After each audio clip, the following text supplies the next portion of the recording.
Good day, everyone. This is Jaime Salvador M. Clamor, and I'm here today to present to you Calculating Democracy, the Mathematics of Voting.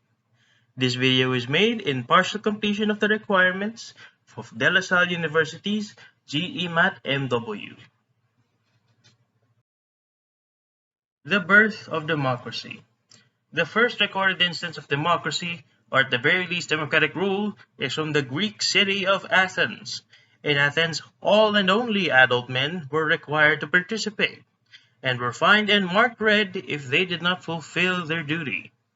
Each year, 500 people are chosen to make new laws and run the political process in a form of democracy called direct democracy, where the participants vote directly in lawmaking rather than voting representatives.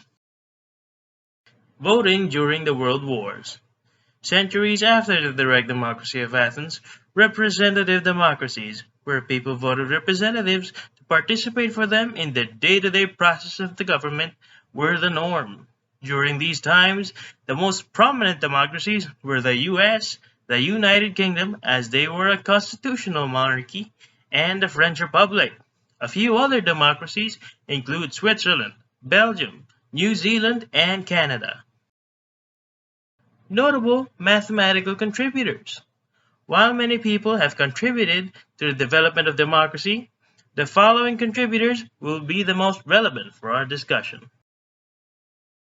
Vilfredo Pareto, born in 1848 and died in 1923, Vilfredo Federico Damaso Pareto was an Italian civil engineer, economist, sociologist, and philosopher who introduced the Pareto efficiency and Pareto distribution to economics, the Pareto principle, and is the basis for the Pareto fairness criterion. Kenneth May, born in 1915 and died in 1977, Kenneth O. May was a mathematician as well as a mathematical historian who formulated May's theorem. Alan Gibbard and Mark Satterthwaite. Born in 1942, Alan Gibbard is a professor of philosophy emeritus of the University of Michigan. A publication of his from 1973 became the basis of the Gibbard-Satterthwaite theorem. Receiving his PhD in 1973, Mark Satterthwaite is a professor of economics in two colleges in Northwestern University, Illinois. A publication of his from 1975 became a part of the basis for the Gibbard-Satterthwaite theorem, where the term was coined in a later 1978 publication of his with a colleague. Marie-Jeanne Antoine Nicolas de Caritat, Marquis de Condorcet. Born in 1743 and died in 1794, the Marquis de Condorcet was a French Enlightenment philosopher who advocated for women's rights, educational reform, and is the originator of the Condorcet method of voting.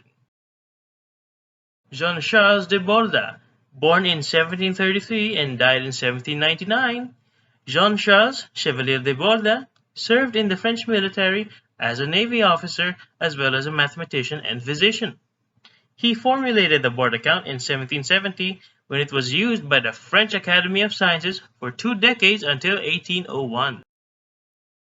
Thomas Hare, born in 1806 and died in 1891, Thomas Hare was a British Member of Parliament and a lawyer. He formulated the Hare system as a part of his larger creation called the Single Transferable Vote method. Kenneth Arrow, born in 1921 and died just in 2017, Kenneth Joseph Arrow is an American mathematician, economist, and political theorist, as well as a Nobel Prize winner, which he shared with another man in 1972. One of his most notable works is the Arrow's Impossibility Theorem. The graphical elements of voting mechanics.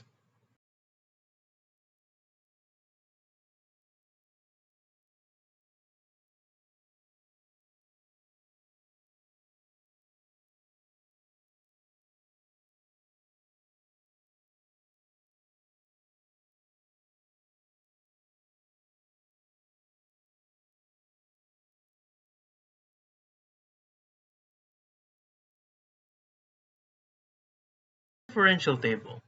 The preferential table is the graphical representation of the preferences of all voters. It contains the various rankings that were submitted by the voters, and the number of voters that chose those particular rankings. Non-preferential ballots also have their own version of these tables, although they are much simpler. So how do we read a preferential table?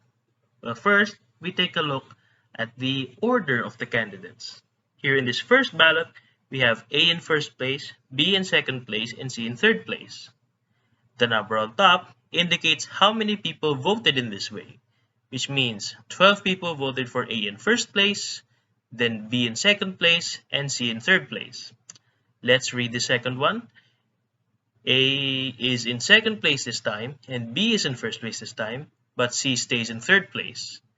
Now, 4 people specifically voted in this way. And that's how we read this. So in the third one, we have C in first place, A in second place, and B in third place, and 9 voters voted in this manner. Criteria for good voting systems. The fairness criteria. Criterion. If a candidate receives a majority of first place votes, that candidate should win the election.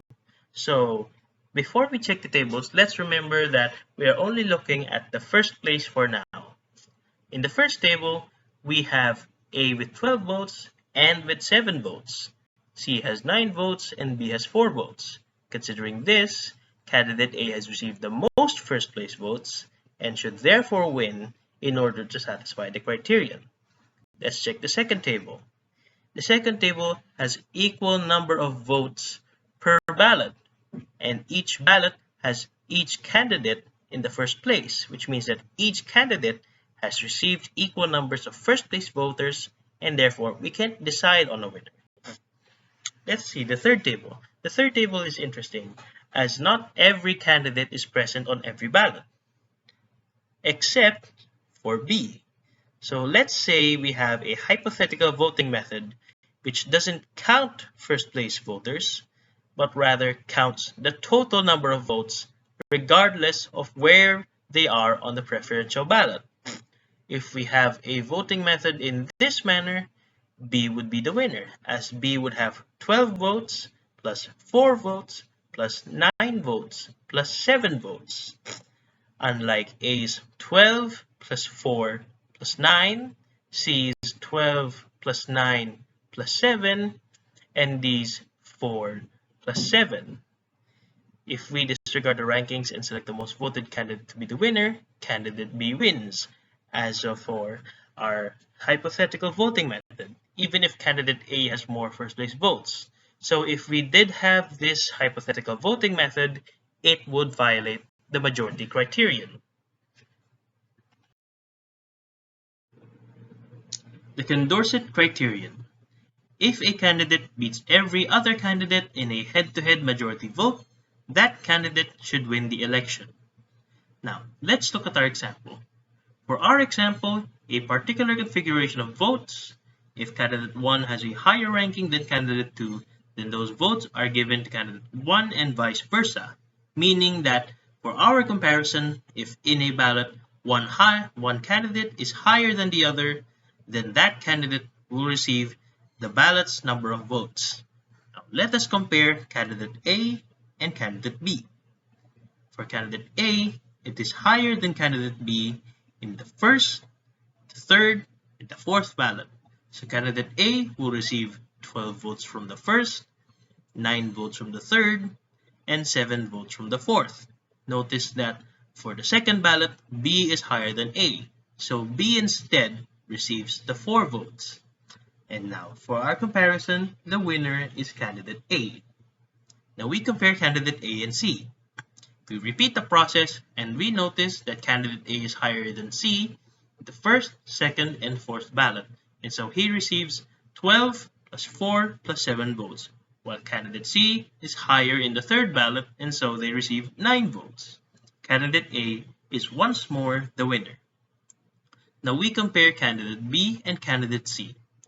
We will notice that B is higher in the first and the second vote, while C is higher in the third and the fourth vote. We add them up, and we notice that there is a tie, as candidate B and candidate C both have 16 votes.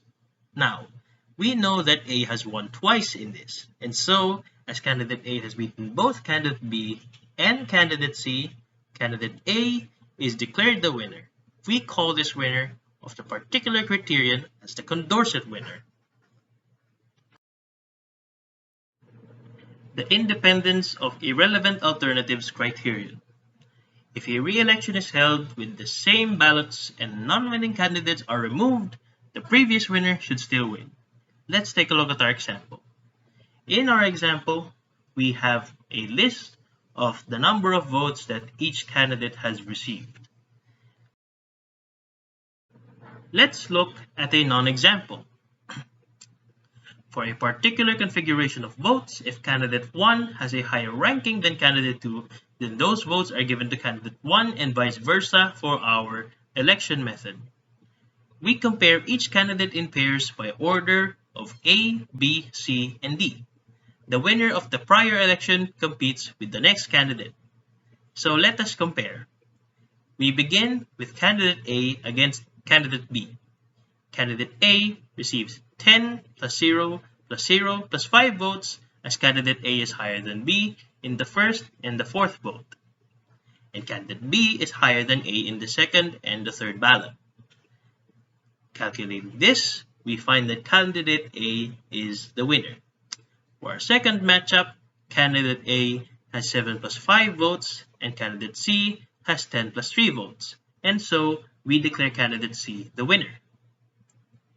For our last round, we have candidate C against candidate B, and candidate C wins with 10 plus 3 against candidate D's 7 plus 5. Now, let us disregard candidate A, who has lost in the second round. Rearranging our preference table, we receive this new one. And let us count the votes. Our first matchup is candidate B and candidate C. We will notice that now candidate C has lost to candidate B with 10 votes against candidate B's 12 plus 3. This is a violation of the independence of irrelevant alternatives criterion, as the absence of a loser, candidate A, has changed the result. And so candidate B fights against candidate D, and candidate D wins with 22 votes.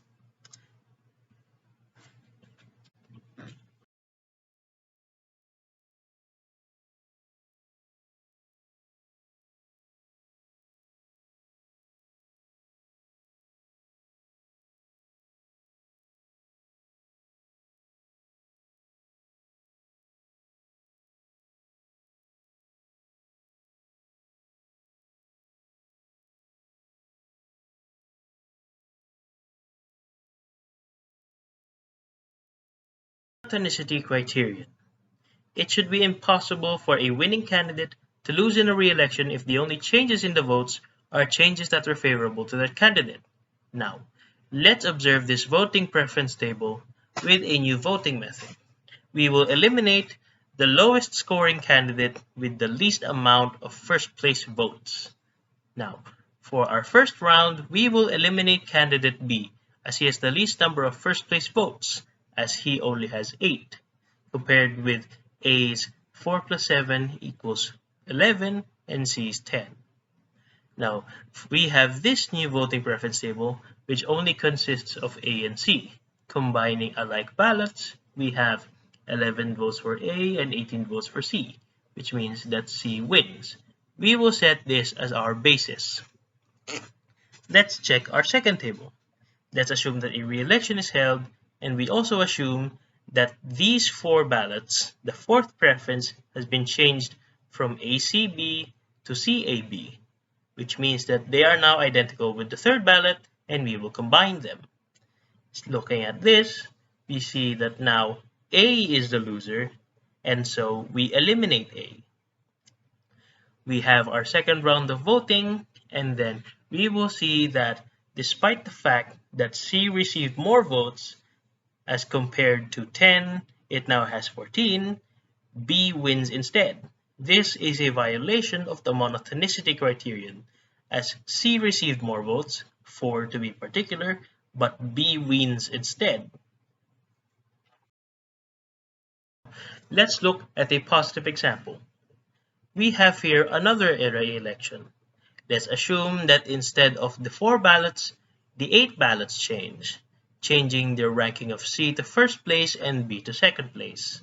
Now we have here a ranking of 7 for A, 8 for C, 10 for C, and 4 for A, and so we eliminate B, who has no first place votes. We measure here, and we see that 11 has A, and 18 have C. So now C once more is the winner, and the criteria is now satisfied, as we change the votes in favor of C, and we still have C as the winner.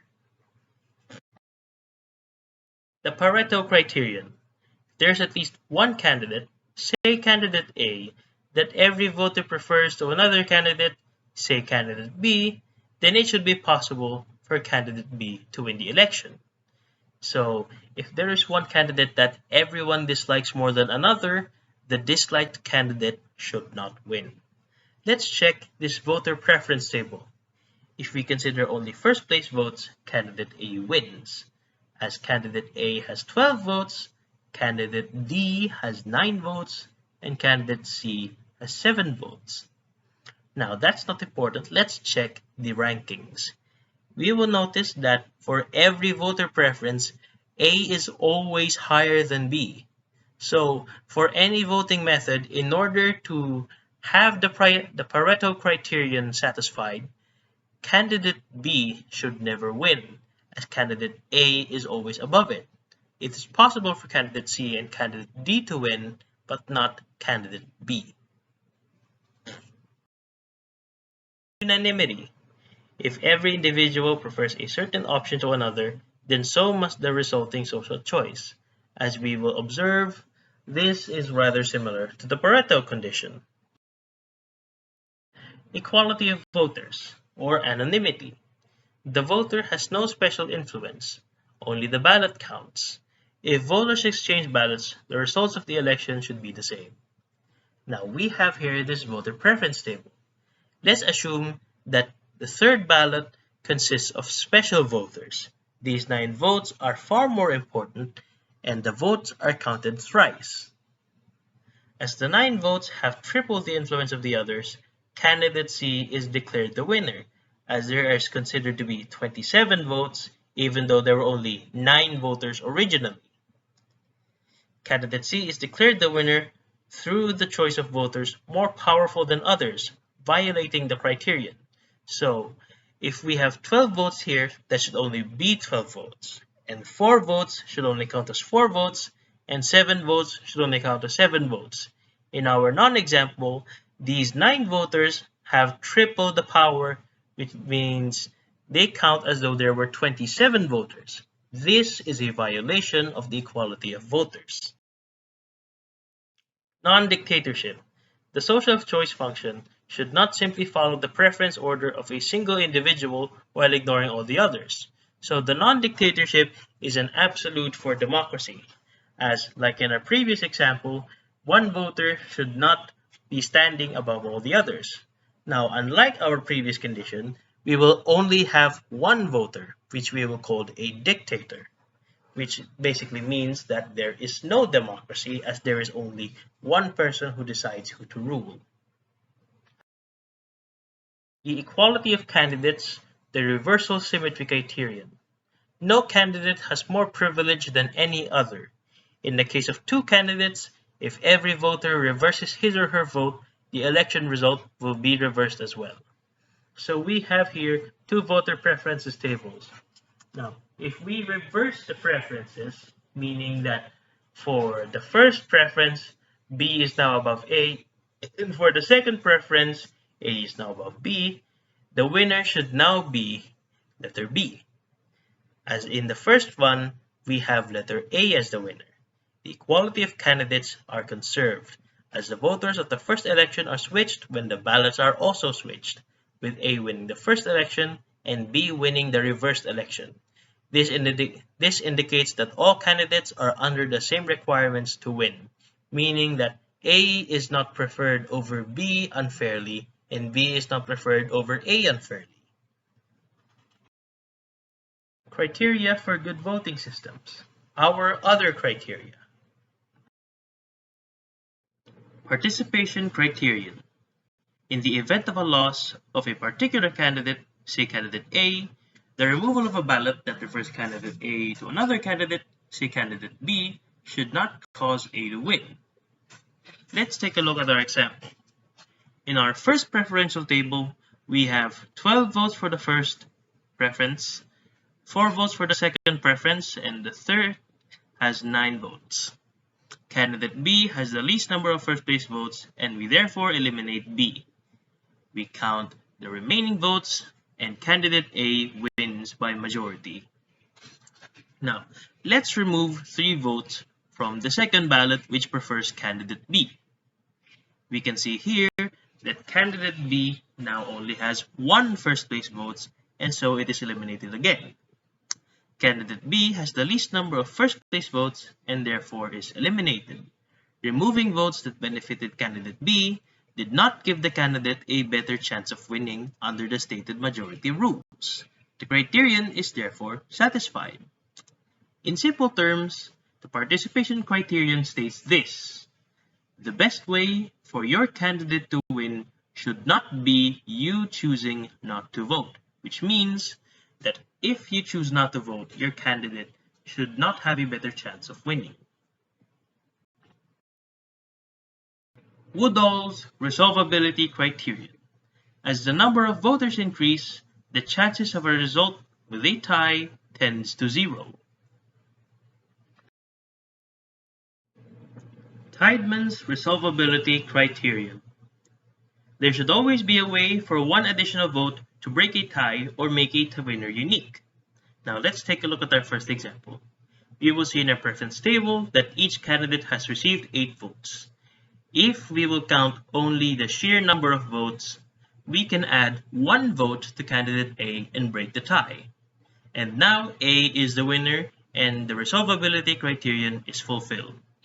Let's take at our second example. Each preference has received 5 votes. And so we will compare each candidate to each other for our particular voting method at the moment. For a particular configuration of votes, if candidate 1 has a higher ranking than candidate 2, then those votes are given to candidate 1 and vice versa. We compare first candidate A and candidate B. Candidate A wins as candidate A has 10 votes and B has 5 votes. For our second comparison, candidate A and candidate C wins with 10 votes and candidate A loses with 5. And for our third comparison, we have candidate B. Candidate B wins with 10 votes and candidate C loses with 5. However, we do not have a clear winner, as each candidate has won once and all candidates are tied. Now, let's try to add one more vote. We will add 1 vote to the second preference CAB. And so, we compare again. Candidate A, we compare to candidate B, and candidate A wins. For our second comparison, candidate A and candidate C wins once more. And for our third comparison, candidate B wins again. Note that even when we added 1 vote, the result still remains a tie as each candidate has won once. Despite the addition of a vote, all candidates remain tied and no winners can be determined. This is a violation of Tiedemann's resolvability criterion. Condorcet loser criterion. If a candidate loses to every other candidate in a head-to-head majority voting contest, that candidate should not win the election. So we have here our voter preference table. For our hypothetical election method, we will have this rule. For a particular configuration of votes, if candidate 1 has a higher ranking than candidate 2, then those votes are given to candidate 1 and vice versa. So let us do our comparison. For candidate A and B, candidate A has received 12 plus 9 plus 5 votes, while candidate B only received 4, and so the loser is candidate B. For our second comparison between candidate A and C, candidate A wins and candidate C loses with only 9 votes. And for our third comparison, candidate B and candidate C, Candidate C loses as he only has 14 votes compared to candidate B's 16.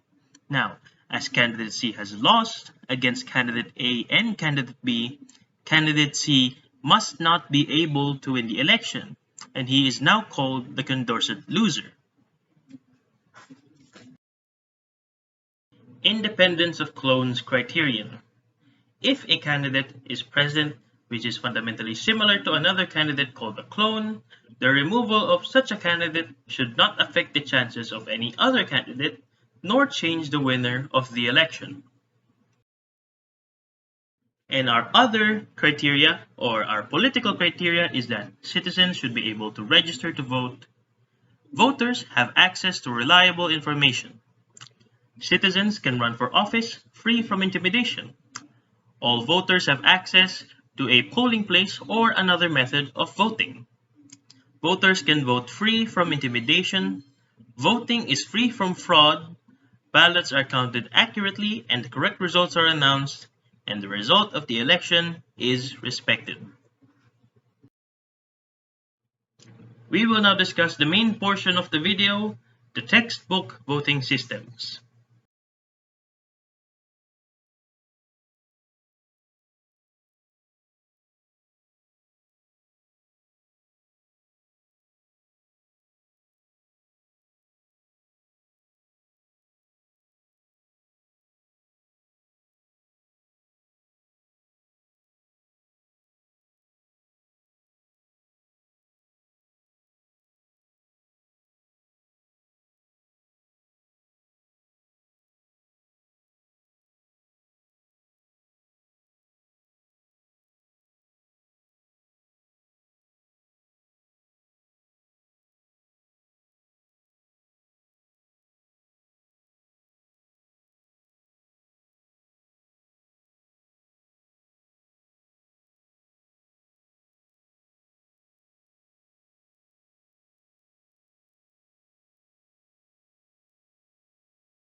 Plurality method.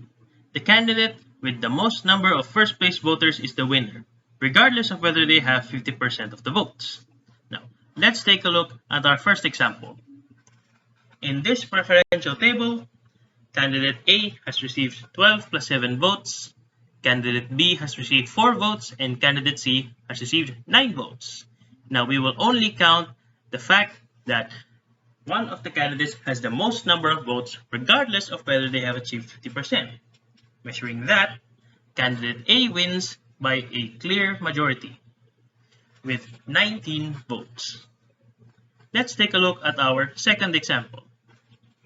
In our second example, candidate A once more has 8 votes, candidate C has once more 8 votes, and candidate B once again has 18 votes.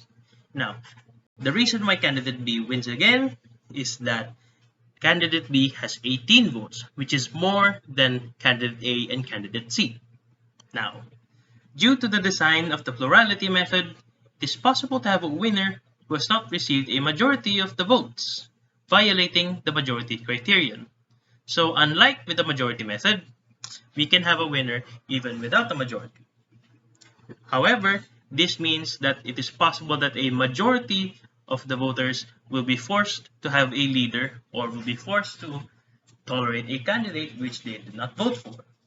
Now for this case, candidate C has received 17 votes. more than the 15 votes of candidate A and the 12 votes of candidate B.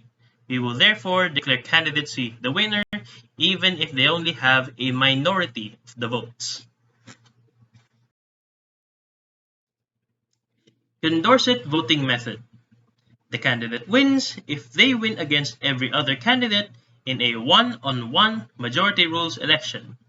So instead of conducting our majority rules method all at once, we will be conducting the majority rules method for every pairing of the candidates possible.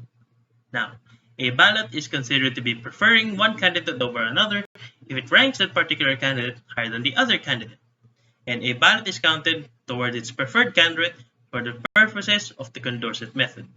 So we have here our example preferential table, and we have here the conglomeration of the results. Now, let us start with our first pairing, candidate A and candidate B.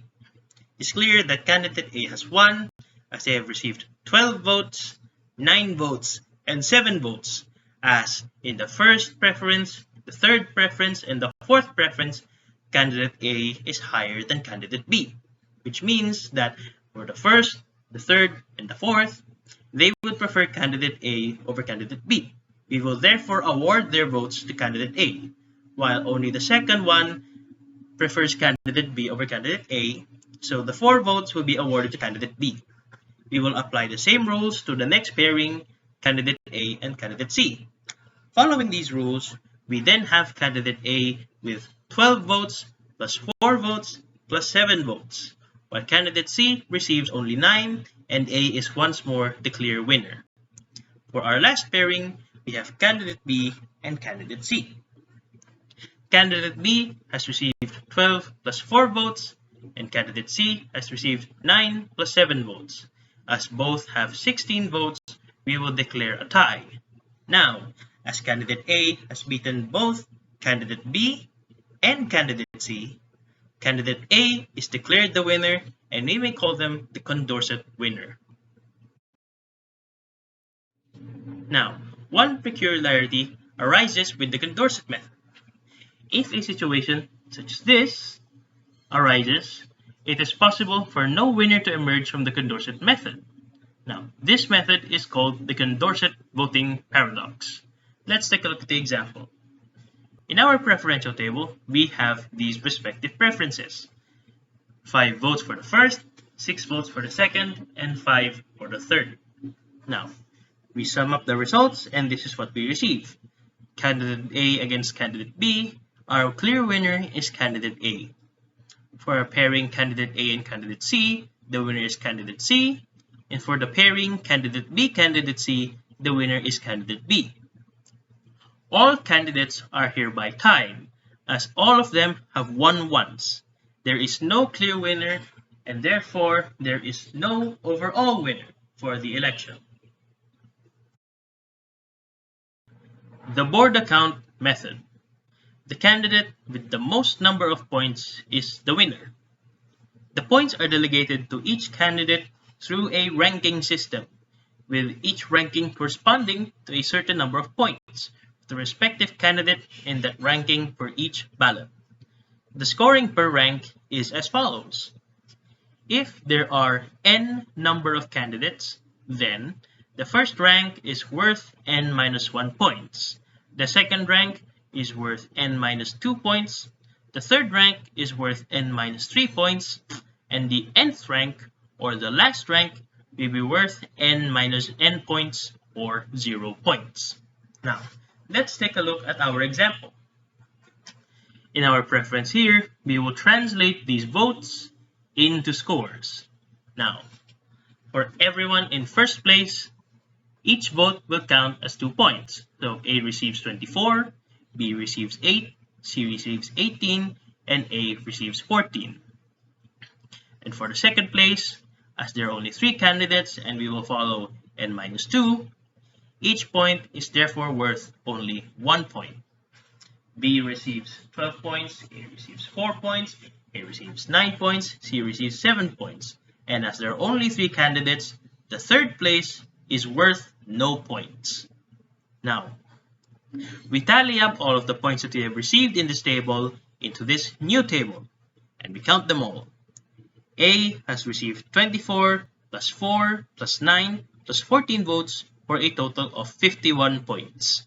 B has won 12 plus 8 points and has received 20 points, while C has received 18 plus 7 points, or 25 total points. It is clear to us that candidate A is the winner. One problem with the board account method is its reliance on the rankings. The sensitivity of the board account's rankings results in the probability that changing the ranking of a non-winner may change the result of the overall election, violating the irrelevance of independent alternatives criterion. Let's see our examples. For our first preferential table, we have such preferences, with ABC receiving 3 votes and CBA receiving 2 votes. Summing up the scores, we have A with 6 points, B with 5 points, and C with 4 points. We declare A as the winner as A has the most points. Now, let us check our changed results.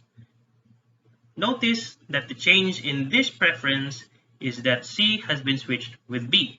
Now, as C is a non-winning candidate, the relevance of independent alternatives criterion says that this should not change the result of the election. However, we will notice that if we count the points, candidate A still receives 6 points, but now candidate B has received 7 points, and candidate C has received 2 points. We changed the rank of candidate C, and that caused candidate A to lose against candidate B. Now this is a violation of the irrelevance of independent alternatives criterion. The sequential pairwise method. The last undefeated candidate in an ordered selection of candidates compared to the majority rules method is the winner.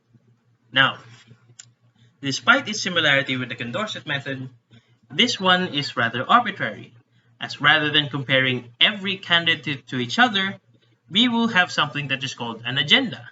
The agenda is the order in which we will compare every candidate. So rather than comparing every candidate to each other, we will have one pairing, and only the winner of that initial pairing will be compared to the next candidate, and so on and so forth, until every candidate has been beaten and only one remains.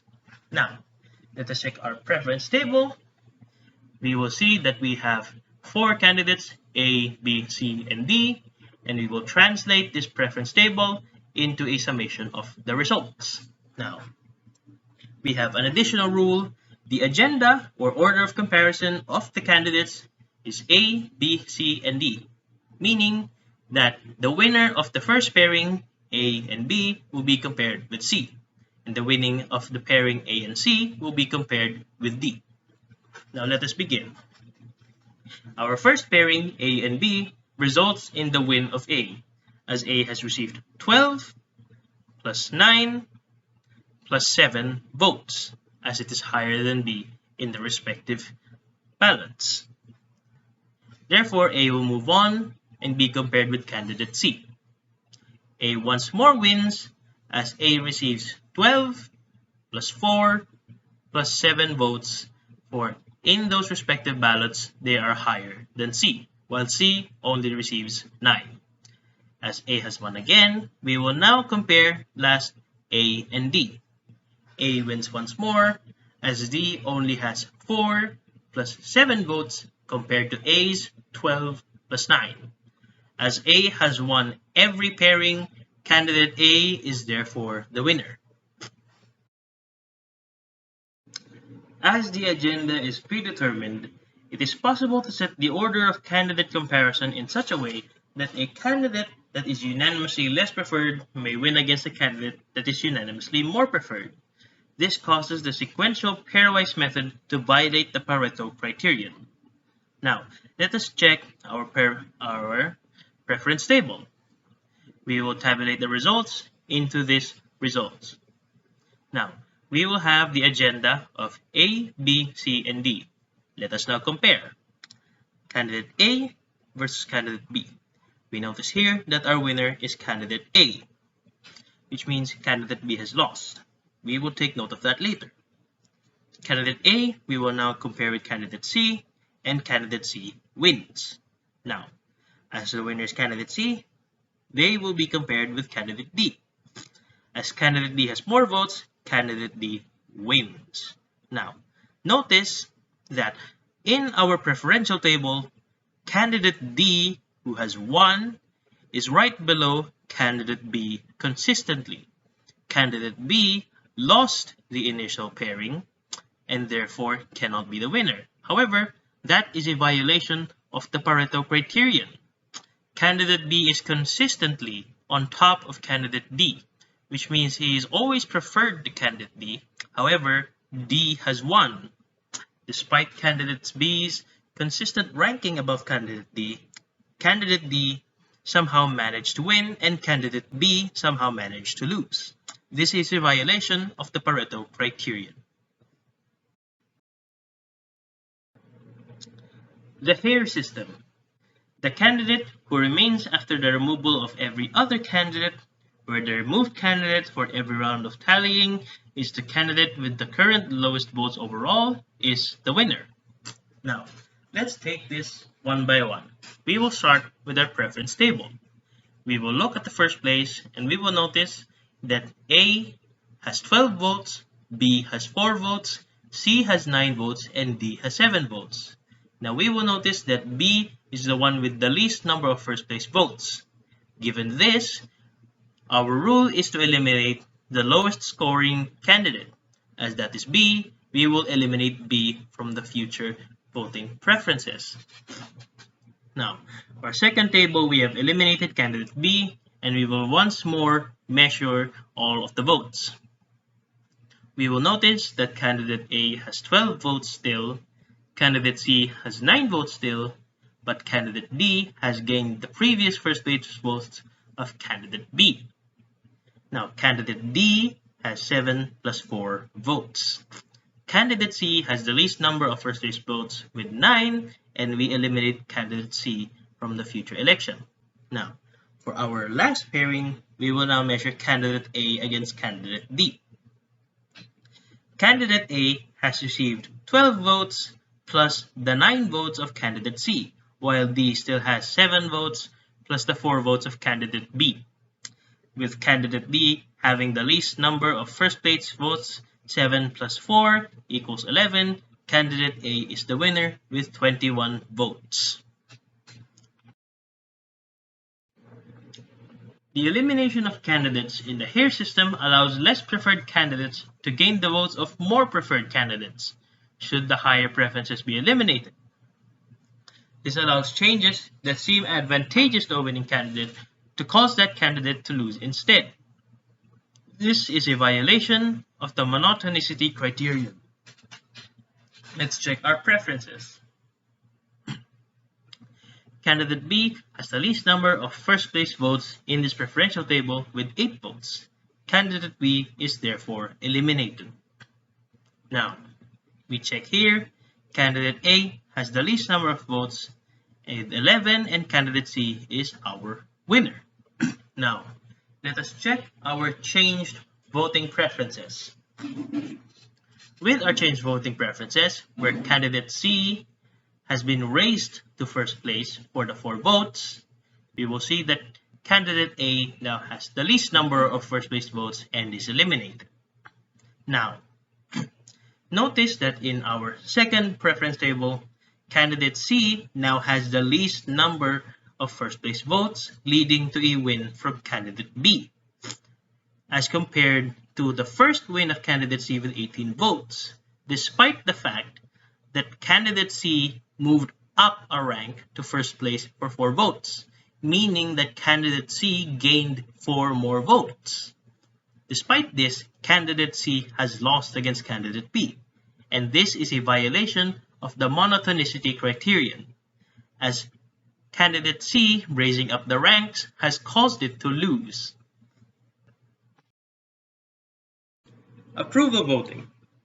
The candidate with the most votes wins, with the condition that the voters may vote for as many candidates as they wish. Now you will notice that the preferential table for approval voting is different from an actual preferential table with the fact that there are no actual preferences. You cannot rank the voters, you can only simply choose them. Now, this here indicates who has been voted for. With this one, only candidate A has been voted. For this one, candidate B is the only vote, and for this one, candidate C is the only vote. But for this one, both candidate A and candidate B have been chosen. With this in mind, we will award both of them the number of votes that this respective configuration has received. Now, let us check. Candidate A receives 8 votes, candidate B receives 6 votes, candidate C receives 11 votes. Now, candidate A and B both receive 23 votes, as 23 people have chosen both of them. 6 people have chosen both candidate A and candidate C, and 9 people have chosen both candidate B and candidate C. In approval voting, you are also allowed to vote for all of the candidates at the same time, as is the case with 3 people here, which means that all of the candidates are awarded 3 votes. However, due to the fact that all of the candidates receive these votes, they are similar to having no votes, as adding 3 to all of the candidates does not affect the score in any manner. Now, let us tabulate the results. Candidate A receives 8 votes, plus 23 votes, plus 6 votes, plus 3 votes, for a total of 40. Candidate B receives 6, 23, 9, and 3, for a total of 41. Candidate C receives 11, 6, 9, and 3 votes for 29 votes. As candidate B has received the most votes of 41, candidate B is the winner. Now, as approval voting allows for the voting of any amount of candidates, it is possible to have ballots that do not include a particular candidate at all. By allowing some candidates to not even be on the ballot, this creates a winner that is different from the majority winner, violating the majority criterion. Now, let us hypothetically say that we will have a ballot that is ranked. However, due to approval voting being used, it will be disregarded. Now, for the preference of A, B, C, we have received 3 votes, meaning that A, B, and C have all received 3 votes. Now for this one, candidate B and candidate C have received 2 votes, but not candidate A. And here, candidate A and candidate B have received 1 vote. Now, counting this, candidate A receives 4 votes, candidate B receives 6 votes, and candidate C receives 5 votes. Now notice here that candidate B is the winner according to approval voting, as he has the most votes, despite the fact that it only achieved 2 first place votes. Candidate A, in the meanwhile, has achieved 4 first place votes. This is a violation of the majority criterion, as candidate B was only chosen as a first place vote by 2 people. Real-life voting systems. First past the post. First past the post, also known as FPTP, is the direct real-world equivalent of plurality voting. The name was originated from British horse racing, where the finish line had a post, hence the first past the post would win. In actuality, however, there is no final number of votes to achieve, only having the most votes is relevant. Ranked voting. Ranked voting refers to any method of voting which allows the voting of multiple candidates and the ability to rank the candidates from most to least preferred and to shift your vote based on that ranking, as opposed to a single non-transferable vote and from approval voting, which does not include rankings for candidates. This ranking system allows for the shifting of votes to other candidates should your more preferred choices be removed from the counting. The board count, sequential pairwise voting, and the Hare system all necessarily fall under this system. Multiple non-transferable vote. The multiple non-transferable vote is the multi-choice version of the single non-transferable vote, meaning that rankings are not included for voters. This includes a multitude of voting methods that elect multiple candidates, ranging from votes less than the number of seats to votes more than the number of seats to any number of votes per ballot. Approval voting is, in essence, included under this kind of vote. You will not be able to shift your vote should your first preference be removed, as there is no indicator as to who you would vote instead. Instant runoff vote. The instant runoff vote is a type of ranked voting system where candidates are removed one by one until a candidate is declared victorious by majority rules. If it so happens that there is a majority rules winner in the first round of counting, then the winner is immediately declared. Otherwise, the candidate with the lowest number of votes is removed and their votes are added to their respective second choices. The instant runoff vote is a method which uses the Hare system until a viable majority winner emerges, even if more than two candidates remain. Exhaustive ballot. The exhaustive ballot is similar in form to the Hare system, but does not utilize a ranked voting system and only allows for one choice per voter. The similarity with the Hare system appears when a winner fails to appear in the first round of voting. Should there be no majority rules winner, a second round of voting takes place, with either the least voted candidate being eliminated or with only the top two candidates being voted on this second round. The exhaustive ballot mirrors the majority rules method more than the Hare system. Single transferable vote. As opposed to the multiple non-transferable vote, which allows for multiple votes, multiple winners, and has no ranking, and the single non-transferable vote, which allows only a single vote and has no ranking. The single transferable vote is a multiple winner but single vote ranked voting method. In the single transferable vote, candidates must accumulate enough votes not to be the candidate with the most votes nor pass 50%, but according to a certain threshold amount of votes. These thresholds are calculated based on the number of valid votes that are gathered after voting and the number of seats to be filled, or the number of winners to be accepted. There are many different calculations for the threshold that a candidate must reach, including the Hare quota, the Drupe quota, and the Hagenbach-Bischoff quota. Party list PR, or party list proportional representation. Party list proportional representation is a unique kind of voting method where seats are distributed not to candidates but to parties of candidates. Each party list receives a number of seats based on a quotient determined by the number of votes they receive in a selection of various formulae. These formulae for apportionment include the D'Hondt method and its various versions, and the Huntington-Hill method adapted to elections. Once each party list receives its seats, it is up to them to decide how they will be distributed among their candidates, whether it may be predetermined or with additional influence from voters. The hidden mathematics of elections. The Huntington-Hill method. The Huntington-Hill method is a method of distributing the House of Representatives seats to the states in the U.S. It is based on the Webster method, which is itself based on the old Hamilton method, used in the early years of the U.S. The number of seats given to each state is determined by dividing the population of each state to a divisor, defined as the total population of all states divided by the number of seats to be given. The resulting integer part of the quotient is the number of seats given to each state. Excess seats in the House of Representatives remain after the initial distribution. The quotient each state receives is compared to their geometric mean. This geometric mean is defined as the square root of the product of the rounded up quotient result and the rounded down quotient result.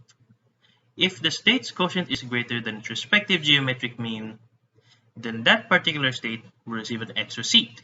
This process is done for every state until all seats are distributed. Let's have an example.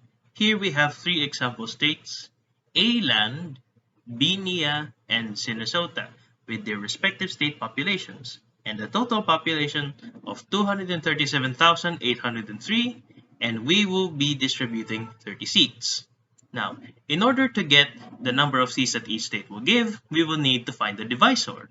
The divisor, defined over here, is the total population of all states divided by the total number of seats, which means that 237,803 divided by 30 will be our divisor, which is 7,956.766. Now, we will divide the state population of each state to this divisor in order to get the state quotient. And we will take the integer part, and that will be their initial seats.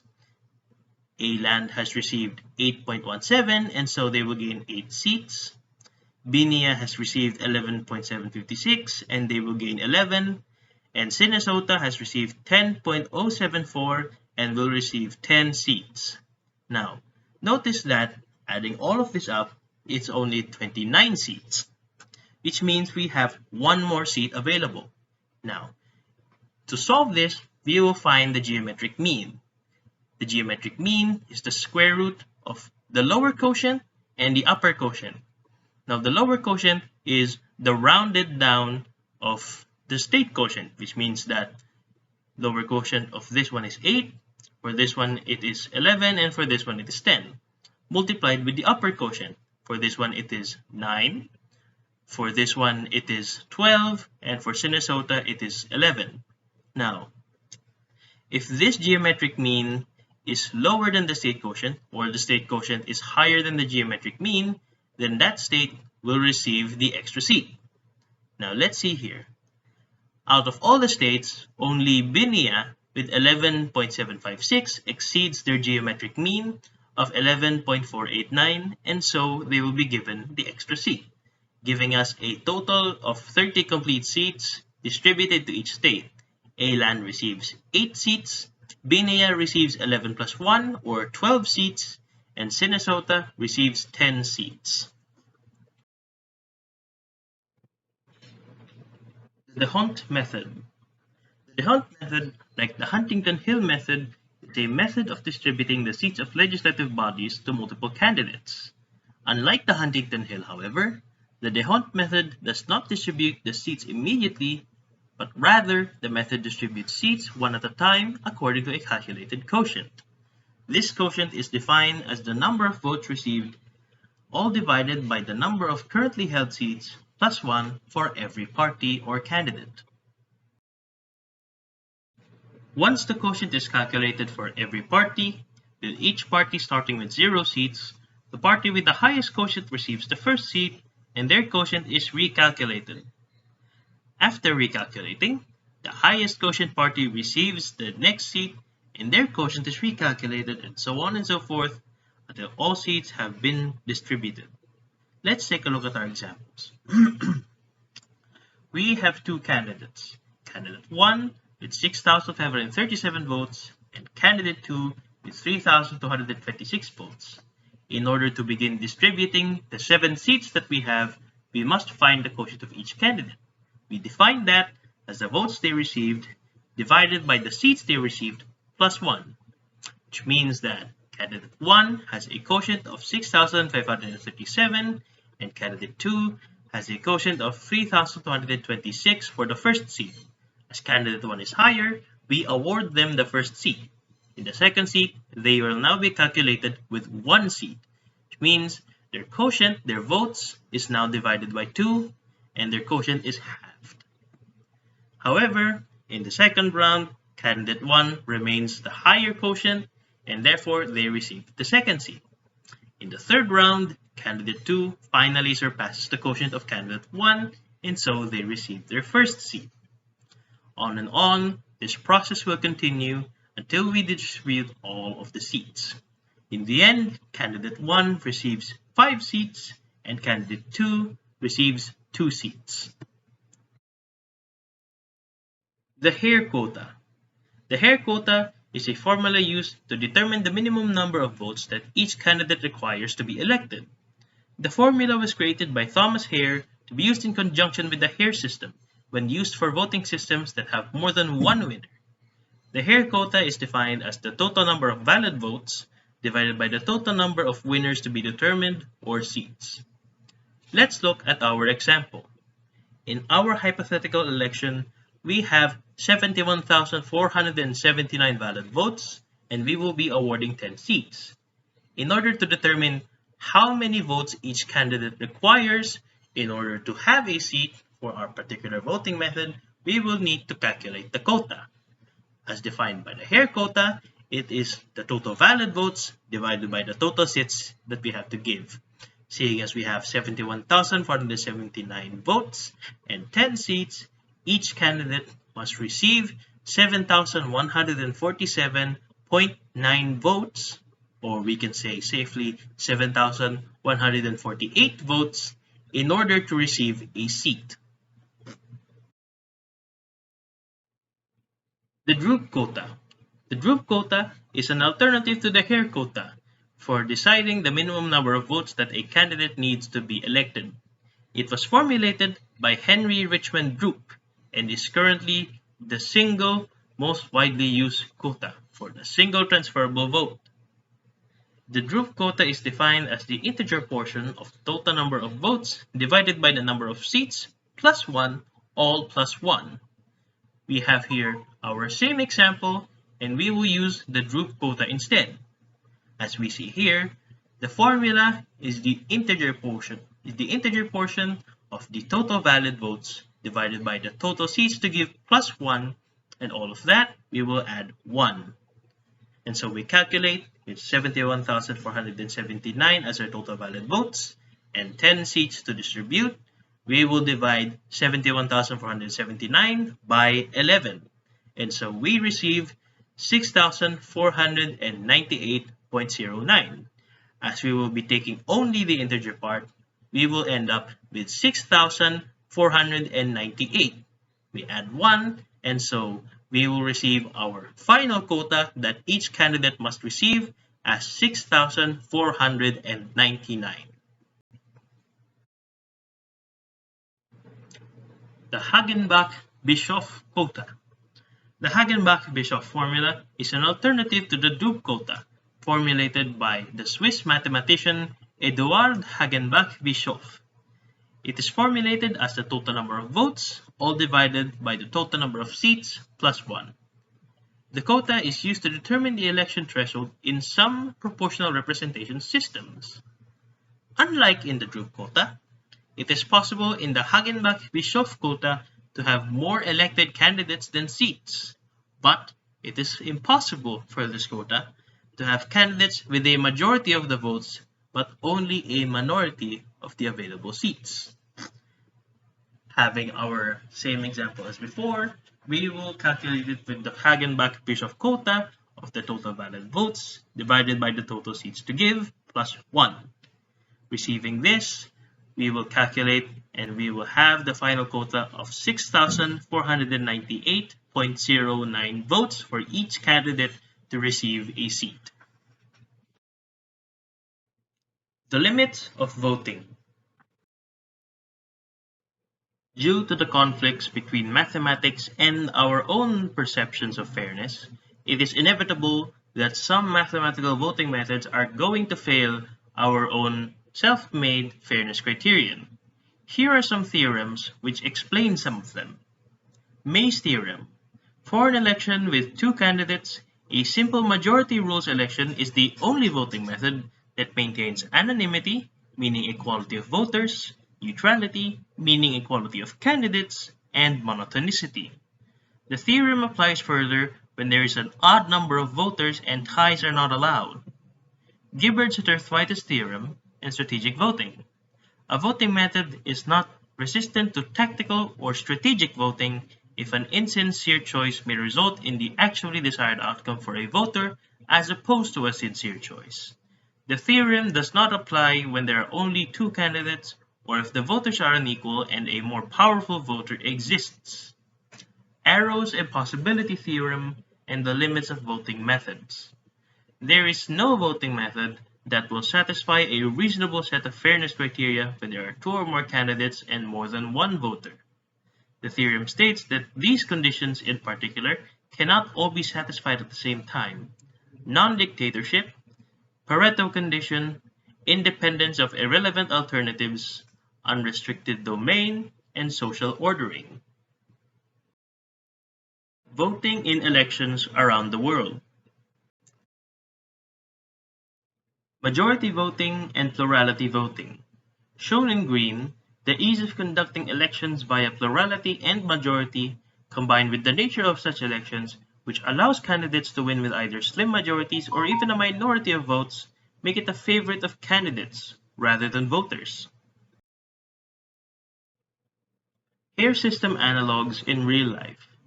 The light green countries are those whose presidents are elected via two-round system. This particular system acts closely to the instant runoff system, but even more closely to the exhaustive ballot system. The hair system is not a voting system in its own right, but rather an element of real-life voting systems, especially in cases where no clear winners are determinable. The Borda count. Due to the widespread use of plurality and majority and hair system-based voting methods, alternatives like the Borda count are rarely seen. Its most prevalent uses are in the presidential elections of Kiribati and the Parliament of Nauru. Voting outside of election. Approval voting in academia and in the UN. Approval voting is most visibly seen in the election of the UN Secretary-General, as well as in the officers of most academic societies. Hair system and Borda count voting in sports. Outside of elections, the hair system is used by the Olympic Committee to choose the host and site of their various events. The Borda count, in the meanwhile, is prevalent in US college football, such as in polls and in voting for the Heisman Trophy. Condorcet voting and the round-robin elimination parallels. Despite not being a voting method, the round-robin elimination method is a parallel to the Condorcet vote in sports, where all teams compete against every other team. Hair system voting in the Academy Awards. In addition to the Olympics, the hair system is also used for deciding the winners of the Academy Awards. Sequential pairwise voting and laws. In certain legislative bodies, laws are approved through sequential pairwise voting. This is commonly done when a law is reviewed by the legislative body and amendments are changes and suggested. In this manner, the legislative representatives vote on whether they prefer the original version of the bill to a chosen amended version. If they choose to amend the bill, they will then progress to the proposed amendments until the final amendment is chosen. We have now discussed everything, and now we will have our summary. Criteria for good voting systems. Majority criterion. Candidate with the majority of first-place votes should win. Condorcet criterion. Candidate that beats every other candidate one-on-one should win. Independence of irrelevant alternatives criterion. Removing non-winning candidates does not change the result. Pareto criterion. If one candidate is more liked than another candidate, the other candidate should not win. Unanimity. If everyone wants a particular result to happen, it should happen. Monotonicity criterion.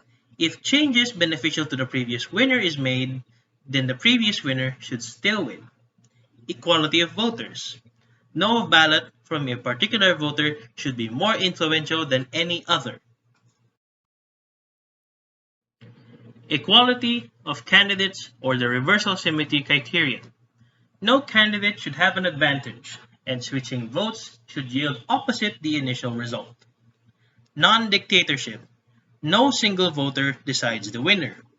Participation criterion. The addition of a ballot that prefers a candidate over another should not cause the other to win. Woodall's resolvability criterion. As more voters are added, the tendency to tie tends to zero. Tiedemann's resolvability criterion. An additional vote must always be able to break a tie. Condorcet loser criterion. A candidate that loses to every other candidate one-on-one should lose. Independence of clones criterion. The presence of identical candidates should not change the chances of any other candidate. Textbook voting systems. Majority rules method. First to get more than 50% wins. Plurality method. First to get the most votes wins. Condorcet method. Winner against every candidate one-on-one wins. Board account. Most points wins. Sequential pairwise voting. Last one in order standing wins. Hair system. First to get 50% or last one standing after the losers are removed wins. Approval voting. Most votes wins with multiple choices allowed. Real-life voting systems. First past the post is the plurality vote. Ranked vote is ranking choices by preference. Multiple non-transferable vote is a multi-choice, multi-winner voting with no ranking. It includes the approval voting. Instant runoff vote. A hair system elimination vote with majority rules win condition. Exhaustive ballot. Majority rules win condition with a hair system-like elimination but no ranking. Single transferable vote. Single choice, multi-winner with ranking and quotas. Party list PR. Party list apportionment of available seats through formula. The hidden mathematics of other elections. The Huntington method. Seats are given per state depending on their quotient. The quotient to determine the seats is state population, all divided by total population, divided by the total seats distributed. Excess seats are given to states with quotients above their geometric mean. D'Hondt method. Seats are given one at a time, depending on a quotient. The quotient is defined as the number of votes obtained, all divided by the number of seats currently held plus 1. Seats are given to the candidate with the highest quotient. Recalculation of quotient and distribution is done until no seats remain open. Hair quota. Quota to determine the minimum number of votes to be elected is total votes divided by total seats. Group quota. Quota to determine the minimum number of votes to be elected is 1 plus the integer of total votes, all divided by the total seats plus 1. Hagenbach-Bischoff quota. Quota to determine the minimum number of votes to be elected is the total votes, all divided by the total number of seats plus 1. The limits of voting. May's theorem. Simple majority rules provides an election with anonymity, neutrality, and monotonicity, meaning equality of voters and equality of candidates. If there are two choices, no ties, and an odd parity of voters, or an odd number of voters. Gilbert-Satterthwaite's theorem. No voting system is immune to tactical voting unless it is dictatorial or there are only two candidates. Arrow's impossibility theorem. No voting method satisfies every criteria once there are more than two candidates and more than one voter.